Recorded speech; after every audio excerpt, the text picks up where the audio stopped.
राधे राधे मेरे प्यारे भाइयों बहनों माताओं व बंधुओं। संस्कार की बातें चैनल में आपका स्वागत है। बंधुओं, आज माघ मास की जया एकादशी के दिन मैं आपके लिए लाई हूँ भगवान विष्णु की कथा। बंधुओं, आप सभी जानते हैं कि माघ मास में भगवान विष्णु की कथाएं सुनने का बहुत अधिक महत्व है, जिस पर आज तो माघ मास की शुक्ल पक्ष की जया एकादशी है, जिससे भगवान विष्णु की कथा सुनने का महात्म और भी अधिक बढ़ जाता है। बंधुओं, जो आज जया एकादशी के दिन भगवान विष्णु की इस कथा को सुनेगा, उसकी हर मनोकामना भगवान विष्णु शीघ्र पूरी करेंगे।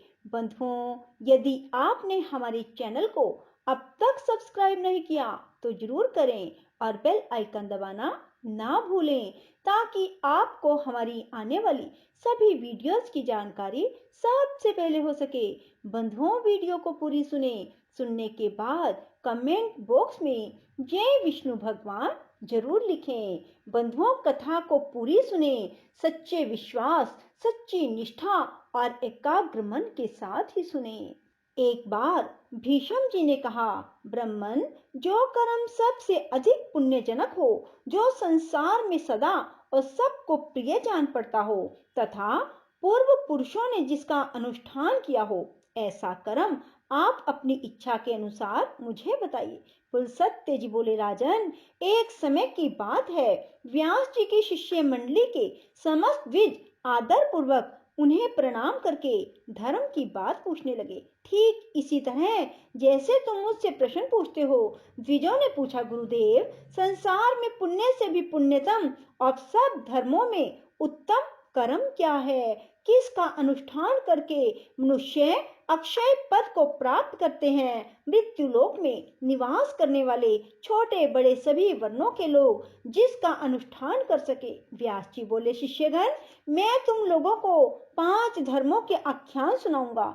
उन 5 में से एक का भी अनुष्ठान करके मनुष्य सुयश, स्वर्ग और मोक्ष को पा सकता है। माता पिता की पूजा, पति की सेवा, सबके प्रति समान भाव, मित्रों से द्रोह ना करना, भगवान श्री विष्णु का भजन करना, ये 5 महायज्ञ हैं।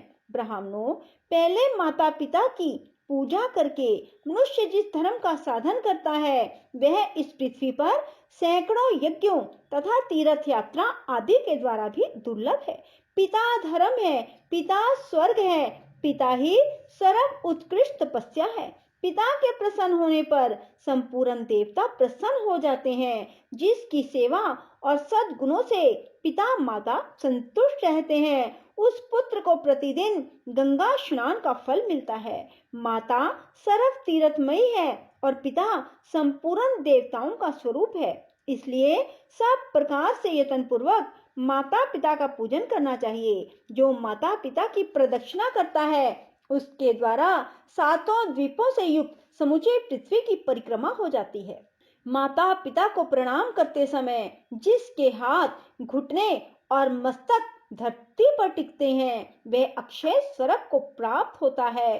जब तक माता पिता के चरणों की रज पुत्र के मस्तक और शरीर में लगती रहती है, तभी तक वह शुद्ध रहता है। जो पुत्र माता पिता के चरण कमलों का जल पीता है, उसके करोड़ों जन्म के पाप नष्ट हो जाते हैं। वह मनुष्य संसार में धन्य है। जो नीच पुरुष माता पिता की आज्ञा का उल्लंघन करता है, वह महाप्रलय पर्यंत नरक में निवास करता है। जो रोगी, वृद्ध, जीविका से रहित, अंधे और बहरे पिता को त्याग कर चला जाता है, वह रौरव नरक में पड़ता है।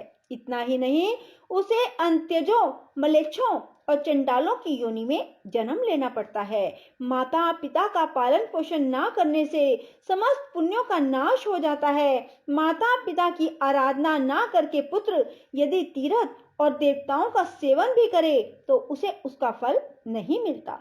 ब्राह्मणों, इस विषय में मैं एक प्राचीन इतिहास कहता हूँ, यत्न पूर्वक सुनो। इसका श्रवण करके भूतल पर फिर कभी तुम्हें मोह नहीं व्यापेगा। पूर्व काल की बात है। नरोत्तम नाम से प्रसिद्ध एक ब्राह्मण था। वह अपने माता पिता का अनादर करके तीर्थ सेवन के लिए चल दिया। सब तीर्थों में घूमते हुए उस ब्राह्मण के वस्त्र प्रतिदिन आकाश में ही सूखते थे। इससे उसके मन में बड़ा भारी अहंकार हो गया। वह समझने लगा, मेरे समान पुण्य आत्मा और महायशस्वी दूसरा कोई नहीं। एक दिन वह मुख ऊपर की ओर करके यही बात कह रहा था, इतने में ही एक बगले ने उसके मुंह पर बीट कर दी। तब ब्राह्मण ने क्रोध में आकर उसे शाप दे दिया। बेचारा बगला राख की ढेरी होकर पृथ्वी पर गिर पड़ा। बगले की मृत्यु होते ही नरोत्तम के भीतर महामोह ने प्रवेश किया। उसी पाप से ब्राह्मण का वस्त्र अब आकाश में नहीं ठहरता था। यह जानकर उसे बड़ा खेद हुआ। तदंतर आकाशवाणी ने कहा, ब्राह्मण, तुम परम धर्मात्मा मूक चंडाल के पास जाओ। वहां जाने से तुम्हें धर्म का ज्ञान होगा। उसका वचन तुम्हारे लिए कल्याणकारी होगा। यह आकाशवाणी सुनकर ब्राह्मण मूक चंडाल के घर गया। वहां जाकर उसने देखा, वह चंडाल सब प्रकार से अपने माता पिता की सेवा में लगा है। जाड़े के दिनों में वह अपने माँ बाप को स्नान के लिए गर्म जल देता, उसके शरीर में तेल मलता, तापने के लिए अंगीठी जलाता, भोजन के पश्चात पान खिलाता और रुईदार कपड़े पहनने को देता।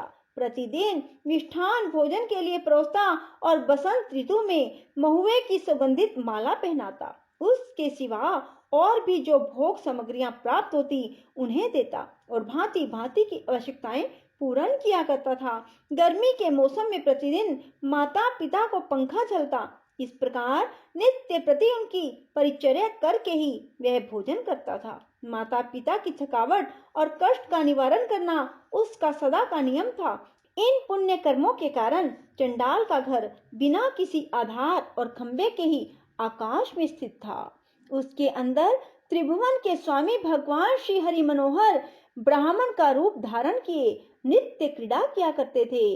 वे सत्य स्वरूप परमात्मा अपने महान सत्वमय तेजस्वी विग्रह से उस चंडाल मंदिर की शोभा बढ़ाते थे। यह सब देखकर ब्राह्मण को बड़ा विस्मय हुआ। उसने मूक चंडाल से कहा, तुम मेरे पास आओ, मैं तुमसे संपूर्ण लोकों के सनातन हित की बात पूछता हूँ, उसे ठीक ठीक बताओ। मूक चंडाल बोला, विप्र, इस समय मैं माता पिता की सेवा कर रहा हूँ, आपके पास कैसे आऊं? उनकी पूजा करके आपकी आवश्यकता पूर्ण करूंगा। तब तक मेरे दरवाजे पर ठहरिए, मैं आपका अतिथि सत्कार करूंगा।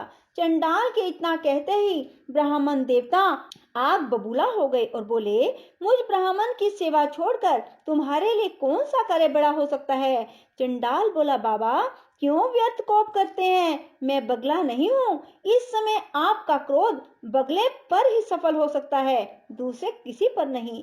अब आपकी धोती ना तो आकाश में सूखती है, ना ठहर ही पाती है। अतः आकाशवाणी सुनकर आप मेरे घर पर आए हैं। थोड़ी देर ठहरिए तो मैं आपके प्रश्न का उत्तर दूंगा, अन्यथा पतिव्रता स्त्री के पास जाइए। जिज्ञेश्ठ, पतिव्रता स्त्री का दर्शन करने पर आपका अभीष्ट सिद्ध होगा। व्यास जी कहते हैं, तदंतर चंडाल के घर से ब्राह्मण रूपधारी भगवान विष्णु ने निकलकर उस द्विज से कहा, चलो मैं पतिव्रता देवी के घर चलता हूँ। द्विज नरोत्तम कुछ सोचकर उनके साथ चल दिया। उनके मन में बड़ा विस्मय हो रहा था। उसने रास्ते में भगवान से पूछा, विप्रवर, आप इस चंडाल के घर में जहाँ स्त्रियां रहती हैं किस लिए निवास करते हैं? ब्राह्मण रूपधारी भगवान ने कहा, विप्रवर, इस समय तुम्हारा हृदय शुद्ध नहीं है, पहले पतिव्रता नारी का दर्शन करो, इसके बाद मुझे ठीक ठीक जान सकोगे। ब्राह्मण ने पूछा, तात, पतिव्रता कौन है? उसका शास्त्र ज्ञान कितना बड़ा है जिस कारण मैं उसके पास जा रहा हूँ, वह भी मुझे बताइए। श्री भगवान बोले, ब्राह्मण, नदियों में गंगा जी, स्त्रियों में पतिव्रता और देवताओं में भगवान श्री विष्णु श्रेष्ठ हैं। जो पतिव्रता नारी प्रतिदिन अपने पति के हित साधन में लगी रहती है, वे अपने पति कुल और पितृकुल दोनों कुलों की 100 पीढ़ियों का उद्धार कर देती हैं। ब्राह्मण ने पूछा, दृश्य, कौन स्त्री पतिव्रता होती है? पतिव्रता का लक्षण क्या है? मैं जिस प्रकार इस बात को ठीक ठीक समझ सकूं,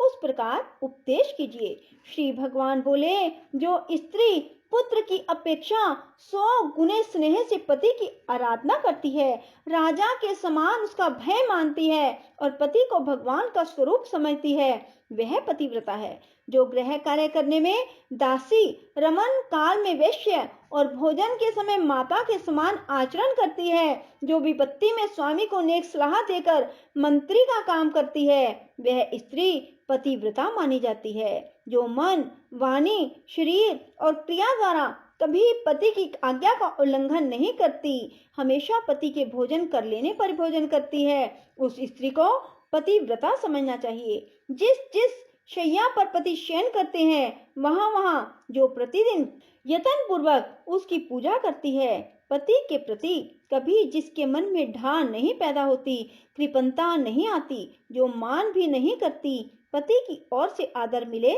या अनादर, दोनों में जिसकी समान बुद्धि रहती है, ऐसी स्त्री को पतिव्रता कहते हैं। जो साध्वी स्त्री सुंदर वेशधारी पर पुरुष को देखकर उसे भ्राता, पिता अथवा पुत्र मानती है, वह भी पतिव्रता है। विशेष तुम उस पतिव्रता के पास जाओ, उसे अपना मनोरथ कह सुनाओ, उसका नाम शुभा है, वह रूपवती युवती है, उसके हृदय में दया भरी है, वह बड़ी यशस्विनी है, उसके पास जाकर तुम अपने हित की बात पूछो। व्यास जी कहते हैं, यूं कहकर भगवान वहीं अंतर्ध्यान हो गए। उन्हें अदृश्य होते देख ब्राह्मण को बड़ा आश्चर्य हुआ। उसने पतिव्रता के घर जाकर उसके विषय में पूछा। अतिथि की बोली सुनकर पतिव्रता स्त्री वेग पूर्वक घर से निकली और ब्राह्मण को आया देख दरवाजे पर खड़ी हो गई। ब्राह्मण ने उसे देखकर प्रसन्नता पूर्वक उससे कहा, देवी, तुमने जैसा देखा और समझा उसके अनुसार स्वयं ही सोचकर मेरे लिए प्रिय और हित की बात बताओ। पतिव्रता बोली, ब्राह्मण, इस समय मुझे पतिदेव की पूजा करनी है, अतः अवकाश नहीं है, इसलिए आपका कार्य पीछे करूंगी। इस समय मेरा आतिथ्य ग्रहण कीजिए। ब्राह्मण बोला, कल्याणी, मेरे शरीर में इस समय भूख, प्यास और थकावट नहीं है, मुझे अभिष्ट बात बताओ, नहीं तो तुम्हें शाप दे दूंगा। पतिव्रता ने कहा, द्विशेष, मैं बगला नहीं हूँ, आप धर्म तुलाधार के पास जाइए और उन्हीं से अपने हित की बात पूछिए। यूं कहकर वह महाभागा पतिव्रता घर के भीतर चली गई। तब ब्राह्मण ने चंडाल के घर की भांति वहां भी विप्र रूपधारी भगवान को उपस्थित देखा। उसने उन्हें देखकर वह बड़े विस्मय में पड़ा और कुछ सोच विचार कर उनके समीप गया। घर में जाने पर उसे हर्ष में भरे हुए ब्राह्मण और उस पतिव्रता के दर्शन हुए। उन्हें देखकर नरोत्तम ब्राह्मण ने कहा, तात, देशांतर में जो घटना घटी थी उसे इस पतिव्रता देवी ने भी बता दिया और चंडाल ने भी बता दिया। ये लोग उस घटना को कैसे जानते हैं, इस बात को लेकर मुझे बड़ा विस्मय हो रहा है। इससे बढ़कर महान आश्चर्य और क्या हो सकता है। श्री भगवान बोले, तात, महात्मा पुरुष अत्यंत पुण्य और सदाचार के बल पर सबका कारण जान लेते हैं, जिससे तुम्हें विस्मय हुआ है। मुने, बताओ, इस समय इस पतिव्रता ने तुमसे क्या कहा है। ब्राह्मण ने कहा, वह तो मुझे धर्म तुलाधार से प्रश्न करने के लिए उपदेश देती है। श्री भगवान बोले, मुनिश्रेष्ठ, आओ, मैं उसके पास चलता हूँ। यूं कहकर भगवान जब चलने लगे तब ब्राह्मण ने पूछा, तुलाधार कहाँ रहता है। श्री भगवान ने कहा, जहाँ मनुष्यों की भीड़ एकत्रित है, नाना प्रकार के द्रव्यों की बिक्री हो रही है, उस बाजार में तुलाधार वैश्य इधर उधर विक्रय करता है। उसने कभी मन, वाणी और क्रिया द्वारा किसी का भी कुछ नहीं बिगाड़ा, असत्य नहीं बोला, दुष्टता नहीं की, वह सब लोगों के हित में तत्पर रहता है, सब प्राणियों के समान भाव रखता और ढेले, पत्थर और स्वर्ण को समान समझता है। लोग जो नमक, तेल, घी, अनाज की ढेरियां, अन्य अन्य संग्रहित वस्तुएं उनकी जुबान पर लेते देते हैं। वह प्राणांत उपस्थित होने पर भी सत्य छोड़कर कभी झूठ नहीं बोलता, इसी से वह धर्म तुलाधार कहलाता है। श्री भगवान के यूं कहने पर ब्राह्मण ने नाना प्रकार के रसों को बेचते हुए तुलाधार को देखा। वह बिक्री की वस्तुओं के संबंध में बातें कर रहा था। बहुत से पुरुष और स्त्रियां उसे चारों ओर घेर कर खड़े थे। ब्राह्मण को उपस्थित देख तुलाधार ने मधुर वाणी में पूछा, ब्राह्मण, यहाँ कैसे पधारना हुआ। ब्राह्मण ने कहा, मुझे धर्म का उपदेश करो, मैं इसलिए तुम्हारे पास आया हूँ। तुलाधार बोला, विप्रवर, जब तक लोग मेरे पास रहेंगे तब तक मैं निश्चित नहीं हो सकूंगा। पहर भर रात तक यही हालत रहेगी। अतः आप मेरा उपदेश मानकर धर्माकर के पास जाइए। बगले की मृत्यु से होने वाला दोष और आकाश में धोती सुखाने का रहस्य, ये सभी बातें आगे आपको मालूम हो जाएंगी। धर्माकर का नाम अद्रोहक है, वे बड़े सज्जन हैं, उनके पास जाइए, वहां उनके उपदेश से आपकी कामना सफल होगी। यों कहकर तुलाधार खरीद बिक्री में लग गया। नरोत्तम ने विप्र रूपधारी भगवान से पूछा, तात, अब मैं तुलाधार के कथन अनुसार सज्जन अद्रोहक के पास जाऊंगा, परंतु मैं उनका घर नहीं जानता। श्री भगवान बोले, चलो मैं तुम्हारे साथ उनके घर चलूंगा। इसके बाद मार्ग में जाते हुए भगवान से ब्राह्मण ने पूछा, तात, तुलाधार ना तो देवताओं एवं ऋषियों का और ना पितरों का ही तर्पण करता है, फिर देशांतर में संघटित हुए मेरे वृतांत को कैसे जानता है? इससे मुझे बड़ा विस्मय होता है। आप इसका सब कारण बताइए। श्री भगवान बोले, ब्राह्मण, उसने सत्य और समता से तीनों लोकों को जीत लिया। किसी से उसके ऊपर पितर, देवता, मुनि भी संतुष्ट रहते हैं। धर्मात्मा तुलाधार उपयुक्त गुणों के कारण ही भूत और भविष्य की सब बातें जानता है। सत्य से बढ़कर कोई धर्म और झूठ से बड़ा दूसरा कोई पाप नहीं है। जो पुरुष पाप से रहित समभाव में स्थित है, जिसका चित्त शत्रु, मित्र और उदासीन के प्रति समान है, उसके सब पापों का नाश हो जाता है और वह भगवान श्री विष्णु के सायुज्य को प्राप्त होता है। समता, धर्म और समता ही उत्कृष्ट तपस्या है। जिसके हृदय में सदा समता विराजती है, वही पुरुष संपूर्ण लोकों में श्रेष्ठ योगियों में गणना करने के योग्य और निर्लोभ होता है। जो सदा इसी प्रकार समतापूर्ण बर्ताव करता है, वह अपनी अनेकों पीढ़ियों का उद्धार कर देता है। उस पुरुष में सत्य, इंद्रिय संयम, मनोविग्रह, धीरता, स्थिरता, निर्लोभता और आलस्यहीनता, ये सभी गुण प्रतिष्ठित होते हैं। समता के प्रभाव से धर्मज्ञ पुरुष देवलोक और मनुष्य लोक के संपूर्ण वृतांतों को जान लेता है। उसकी देह के भीतर भगवान श्री विष्णु विराजमान रहते हैं। सत्य और सरलता आदि गुणों में उनकी समानता करने वाला इस संसार में दूसरा कोई नहीं। वह साक्षात धर्म का स्वरूप होता है, वही इस जगत को धारण करता है। ब्राह्मण ने कहा, विप्रवर, आपकी कृपा से मुझे तुलाधार के सर्वज्ञ होने का कारण ज्ञात हो गया। अब अद्रोह का जो वृत्तांत है मुझे बताइए। श्री भगवान बोले, विप्रवर, पूर्व काल की बात है।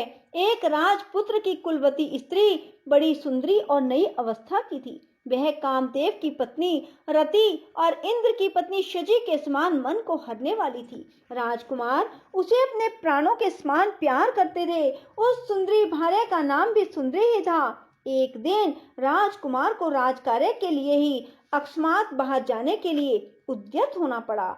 उन्होंने मन ही मन सोचा, मैं प्राणों से भी बढ़कर प्यारी अपनी इस भार्या को किस स्थान पर रखूं, जिससे इसके सतीत्व की रक्षा निश्चित रूप से हो सके। इस बात पर खूब विचार करके राजकुमार सहसा अद्रोहक के घर पर गए और उनसे अपनी पत्नी की रक्षा का प्रस्ताव करने लगे। उनकी बात सुनकर अद्रोहक को बड़ा विस्मय हुआ।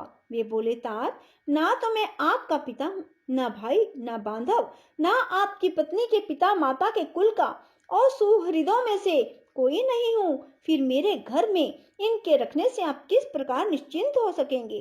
राजकुमार बोले, महात्मन, इस संसार में आपके समान धर्मज्ञ और जितेंद्रिय पुरुष दूसरा कोई नहीं है। यह सुनकर अद्रोहक ने उस विज्ञ राजकुमार से कहा, भैया, मुझे दोष ना देना। इस त्रिभुवन मोहिनी भार्या की रक्षा करने से कौन पुरुष समर्थ हो सकता है? राजपुत्र ने कहा, मैं इन बातों का भली भांति विचार करके ही आपके पास आया हूँ। यह आपके घर में रहे, अब मैं जाता हूँ। राजकुमार के यूं कहने पर फिर वे बोले, भैया, इस शोभा संपन्न नगर में बहुतेरे कामी पुरुष भरे पड़े हैं। यहाँ किसी स्त्री के सतीत्व की रक्षा कैसे हो सकती है? राजकुमार पुनः बोला, जैसे भी हो रक्षा कीजिए, मैं तो अब जाता हूँ। गृहस्थ अद्रोहक ने धर्म संकट में पड़कर कहा, तात, मैं उचित और हितकारी समझकर इसके साथ सदा अनुचित बर्ताव करूंगा और इसी अवस्था में ऐसी स्त्री सदा मेरे घर में सुरक्षित रह सकती है। अन्यथा इस अरक्ष्य वस्तु की रक्षा के लिए आप भी कोई अनुकूल और प्रिय उपाय बताइए। इसे मेरी शैया पर मेरे एक और मेरी स्त्री के साथ शयन करना होगा। फिर भी यदि आप इसे अपनी वल्लभा समझें तब तो यह रह सकती है, नहीं तो ये यहाँ से चली जाए। यह सुनकर राजकुमार ने एक क्षण तक कुछ विचार किया, फिर बोले, तात, मुझे आपकी बात स्वीकार है। आपको जो अनुकूल जान पड़े वही कीजिए। ऐसा कहकर राजकुमार अपनी पत्नी से बोले, सुंदरी, तुम इनके कथन अनुसार सब कार्य करना, तुम पर कोई दोष नहीं आएगा, इसके लिए मेरी आज्ञा है। यूं कहकर वे अपने पिता महाराज के आदेश से गंतव्य स्थान को चले गए। तदंतर रात में अद्रोहक ने जैसा कहा था वैसा ही किया। वे धर्मात्मा नित्य प्रति दोनों स्त्रियों के बीच में शयन करते, फिर भी वे अपनी और पराई स्त्री के विषय में कभी धर्म से विचलित नहीं होते थे। अपनी स्त्री के स्पर्श से ही उनके मन में काम उपभोग की इच्छा होती। इस प्रकार 6 मास व्यतीत होने पर राजकुमारी के पति अद्रोहक के नगर में आए। उन्होंने लोगों से अद्रोहक तथा अपनी स्त्री के बर्ताव के संबंध में पूछा। लोगों ने भी अपनी अपनी रुचि के अनुसार उत्तर दिया। कोई राजकुमार के प्रबंध को उत्तम बताते थे, कुछ नौजवान उनकी बात सुनकर आश्चर्य में पड़ जाते थे और कुछ लोग इस प्रकार उत्तर देते थे, भाई, तुमने अपनी स्त्री उसे सौंप दी, वह उसी के साथ शयन करता है। उसी समय प्रतापी राजकुमार अद्रोहक के घर पहुंचे। वहां उन्होंने अद्रोहक और अपनी पत्नी को देखा। पत्नी का मुख प्रसन्नता से खिला हुआ था और अद्रोहक अत्यंत विषाद युक्त थे। उन दोनों की मानसिक स्थिति जानकर राजकुमार ने कहा, भाई, मैं आपका मित्र हूँ और बहुत दिनों के बाद यहाँ लौटा हूँ, आप मुझसे बातचीत क्यों नहीं करते? अद्रोहक ने कहा, मित्र, मैंने आपके हित के लिए जो दुष्कर कर्म किया है वह लोक निंदा के कारण व्यर्थ सा हो गया, अतः अब मैं अग्नि में प्रवेश करूंगा। संपूर्ण देवता और मनुष्य मेरे इस कार्य को देखें। श्री भगवान कहते हैं, ऐसा कहकर महाभाग अद्रोहक अग्नि में प्रवेश कर गए, किंतु अग्नि उनके शरीर, वस्त्र और केशों को जला नहीं सकी। आकाश में खड़े समस्त देवता प्रसन्न होकर उन्हें साधुवाद देने लगे। सब ने चारों ओर से उनके मस्तक पर फूलों की वर्षा की। जिन जिन लोगों ने राजकुमार की पत्नी और अद्रोहक के संबंध में कलंक पूर्ण बात कही थी, उनके मुंह पर नाना प्रकार की कोड़ हो गई। देवताओं ने वहां उपस्थित हो अद्रोहक को आग से खींचकर बाहर निकाला और प्रसन्नता पूर्वक दिव्य पुष्पों से उनका पूजन किया। उनका चरित्र सुनकर मुनियों को भी बड़ा विस्मय हुआ। समस्त मुनिवरों और विभिन्न वर्णों के मनुष्य ने उन महातेजस्वी महात्मा का पूजन किया और उन्होंने भी सबका विशेष आदर किया। इस समय देवताओं, असुरों और मनुष्यों ने मिलकर उनका नाम सज्जन अद्रोहक रखा। जिनके चरणों की धूलि से पवित्र हुई भूमि के ऊपर खेती की उपज अधिक होने लगी। देवताओं ने राजकुमार से कहा, तुम अपनी इस स्त्री को स्वीकार करो। इस अद्रोहक के समान कोई मनुष्य इस संसार में नहीं हुआ। इस समय इस पृथ्वी पर दूसरा कोई ऐसा पुरुष नहीं जिसे काम और लोभ ने प्राप्त ना किया हो। देवता, असुर, मनुष्य, राक्षस, मृग, पक्षी और कीट आदि संपूर्ण प्राणियों के लिए काम दुर्जय है। काम, लोभ और क्रोध के कारण ही प्राणियों को सदा जन्म लेना पड़ता है। काम ही संसार बंधन में डालने वाला है। प्राय कहीं भी काम रहित पुरुष का मिलना कठिन है। इन अद्रोहक ने सबको जीत लिया, 14 भुवनों पर विजय प्राप्त की है। इनके हृदय में भगवान श्री वासुदेव बड़ी प्रसन्नता के साथ नित्य विराजमान रहते हैं। इनका स्पर्श और दर्शन करके मनुष्य सब पापों से मुक्त हो जाते हैं और निष्पाप होकर अक्षय स्वर्ग को प्राप्त करते हैं। राधे राधे, जय श्री कृष्णा। बंधुओं, यदि आपको हमारी ये वीडियो पसंद आए तो इसे लाइक करें और शेयर भी जरूर करें। धन्यवाद।